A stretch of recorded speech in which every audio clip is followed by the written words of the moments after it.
В Гудаутском районе в двух частных домах 2 крыши сорвало. Сейчас специалисты занимаются, естественно, обсчетом, значит, оценкой ущерба. В Гагарском районе 3 многоквартирных жилых дома пострадало, там тоже частично крыша была сорвана, 2 значит, 9-этажных и 1 5-этажный.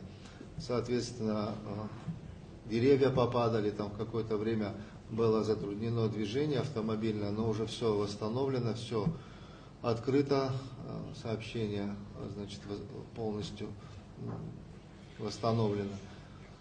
По Сухумскому району пока по информации все вроде спокойно. В городе Сухум тоже ветки, деревья повалились, но заблокирована была работа у нас по подаче воды, но сразу водоканал столичный отреагировал, воду тут же подключили.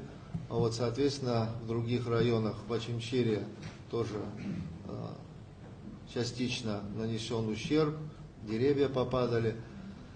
Все коммунальные службы, все непосредственно уполномоченные органы задействованы.